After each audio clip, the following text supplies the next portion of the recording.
Hello everyone, Merry Christmas. Today is Christmas Eve, and I hope everybody's doing good out there and enjoying the holidays. In just a couple of days, it's going to be Christmas Day. And this is a time set aside that we remember the birth of Christ and Him coming into the world to save lost humanity. And I am so thankful and grateful for God's gift to us, Jesus, the Savior. I have a wonderful recipe that I want to share with you today. This is one of our family recipes. It came from Granny Cochran, and it was passed down to her daughter, my Aunt Dixie, and then it was passed down to various other family members. I know my mom had a copy of this recipe at one time, but I've not been able to find it. So Aunt Dixie's daughter, Joyce, was so gracious to give me a copy of this recipe. Joyce, thank you so much. And also my other cousin, Debbie, she gave me a copy as well. So thank you, Debbie. I'm so thankful to have this recipe. Now this recipe is fruitcake cookies. Now don't freak out on me, okay? You either love fruitcake or you hate fruitcake, one or the other. But fruitcake and fruitcake cookies are not equal. Fruitcake cookies are delicious. I don't care for fruitcake, but I love fruitcake cookies. So let's turn around here. I've already got some things going here in the mixer. Let me kind of slide stuff down so you can see. Now in the mixer here, I've got 3/4 cup of butter. I have 3 eggs, and I have 1.5 cups of sugar. And I have already beat that up real good, nice and smooth. I've got my paddle in here. There, you can see it, okay. And we want to start adding some other ingredients. So I have 1/2 cup of frozen orange juice concentrate in here and 1/2 cup of grape juice. Now, you can use grape juice or you can use cooking sherry, whichever one you want to use. So I'm going to kind of alternate these juices along with 3 cups of self-rising flour that I've got right here. We're going to kind of alternate that and mix this up here.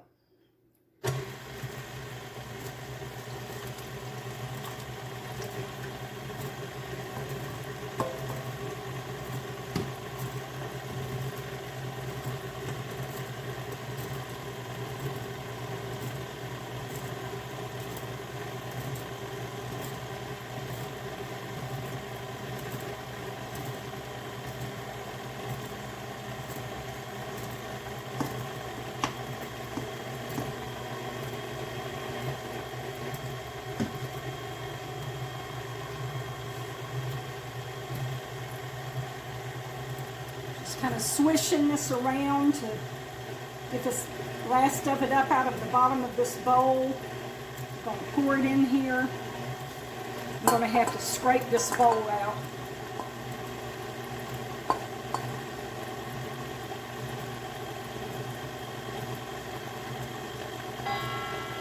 Okay, and we'll put the rest of the flour in here.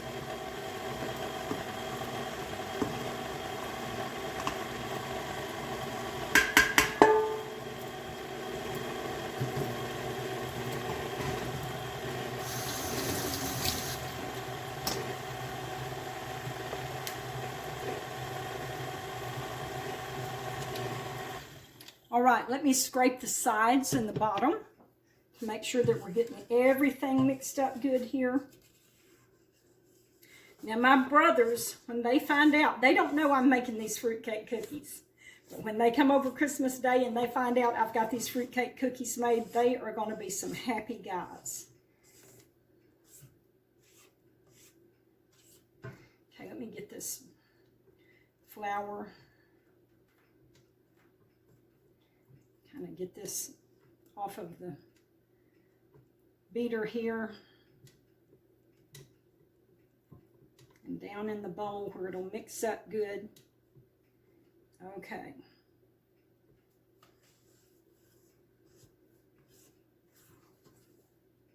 just want to make sure that you've got the bottom stirred up good and sides scraped so that all of your ingredients are mixed together well. Okay, let's mix this just a little longer.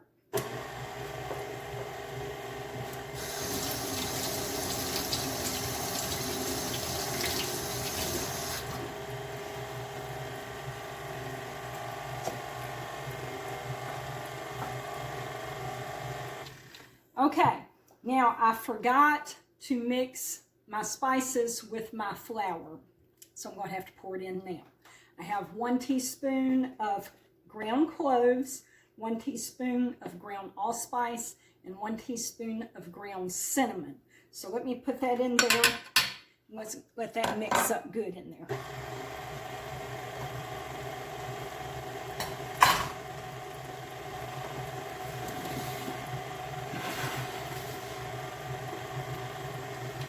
Okay, I'm going to have to scrape the sides again.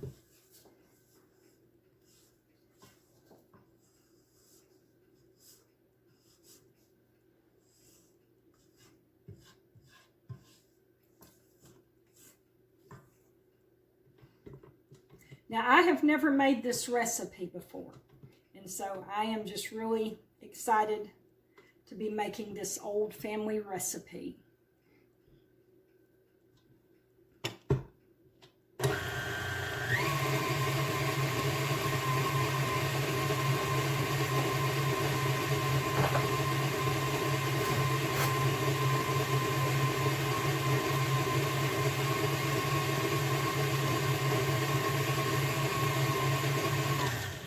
Okay, I believe this is mixed up well enough. Now comes the time for us to add our fruit and our nuts. So let's see here. I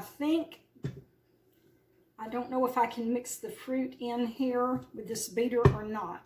Okay, but let me give you a tip on the fruit. Here we go. Here's the fruit right here. And what we have in here is, let me show you.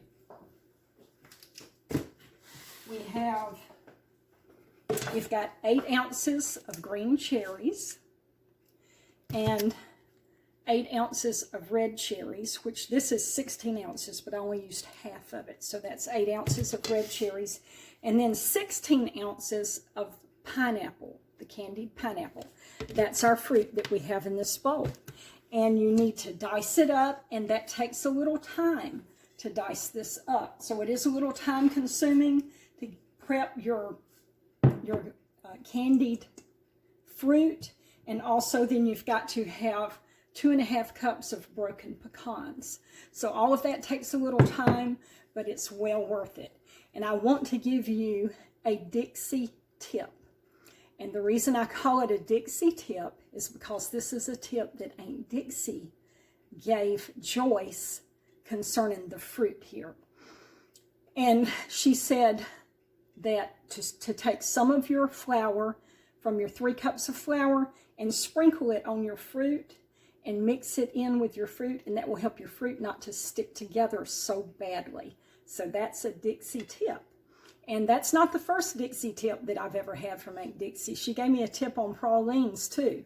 So if you'll go and look at my praline recipe from about a year ago, there's a Dixie tip in there. But anyway, I'll go ahead and tell you what it is. When you're dipping out your pralines, if your candy starts getting hard before you can get it all dipped out, and I know Joyce knows this because Aunt Dixie, I'm sure, told her, but if your pralines start getting too hard, you need to have a little pot of boiling water on your stove, and just get you a spoon and dip a few drops of that boiling water over into your candy and stir that up, and it will soften and loosen everything up, and you can just keep right on dipping your pralines out. And I have used that tip more than once making pralines, and it works. So I appreciate Aunt Dixie giving us good little cooking tips like that. Okay, so let's try to get some of this in here, and let's see how this is going to work.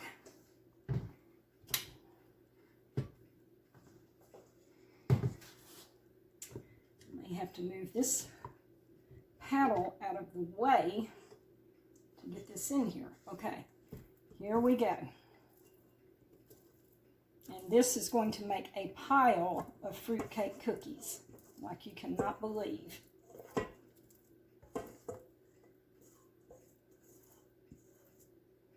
Okay, there is our candy. Now I'm going to put this paddle back on here and see if it will mix it up for us. I'm not sure. We'll have to see how it turns out. Let's see. Okay, that's going to mix up. That's great. That's wonderful.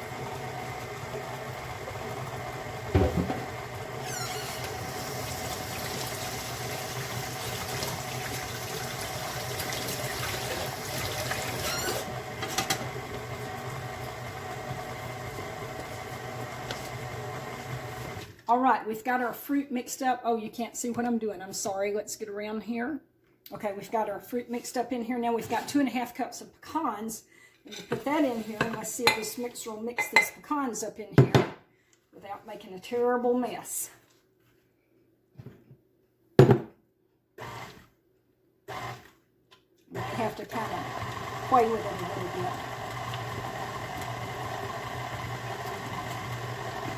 Okay, we're going to stop right there, and I'm going to stir it by hand now. Let's get this paddle out of here.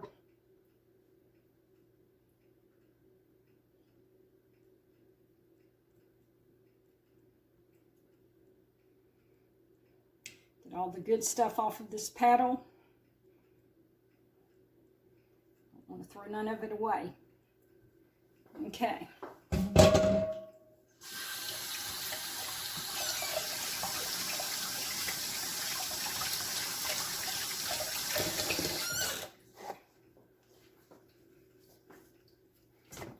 Let's get this off of here. Move the mixer back out of the way. Let's stir this up real good. So our next step is we're going to put this in the refrigerator. We're going to let it cool down nicely. And then I'll come back on here and we'll cook some. Our cookie dough has been cooling overnight. So we're ready to start making these cookies. Let's turn around here to the bar, and I've got a little cookie sheet here. I've already got some cookies dipped out on it. I sprayed the pan with Pam spray, and then I wiped it so that it would just have a light coating of spray on it. And I'm dipping these cookies out, and I'm using this iced tea spoon that was my Granny Cochran's to dip out my cookies. And we're just dipping them out real small. That's the way they're supposed to be, just a very small piece of dough like that.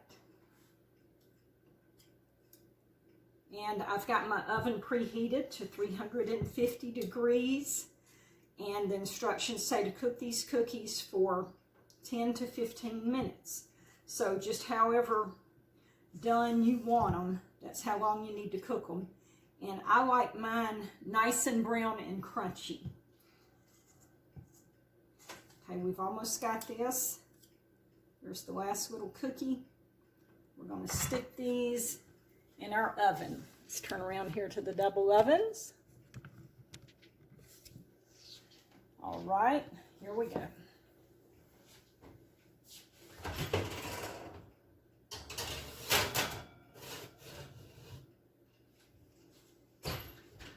I'm going to set the kitchen timer for 10 minutes, and then we'll check them, see what they look like. Okay, the cookies have been cooking for 15 minutes. Let's get them out of the oven.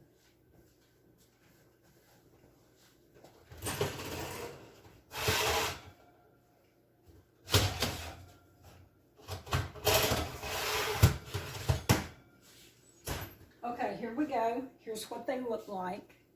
And this looks right here.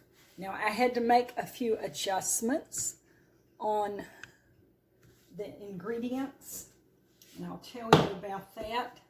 I need to go ahead and try to get these cookies up off of this plate because they have a tendency to try to stick as they cool. So, let me get this where I can get these cookies up. And I've got a bowl right here. This is actually Big Mama's bowl. That's Granny Cochran's bowl. Granny Cochran's mom's bowl. And I use this to make biscuits. But I'm putting the cookies in them today. Okay, so what I had to do was, the first couple of batches of cookies that I made, they came out flat, kind of. Let me find one. See, spread out like that.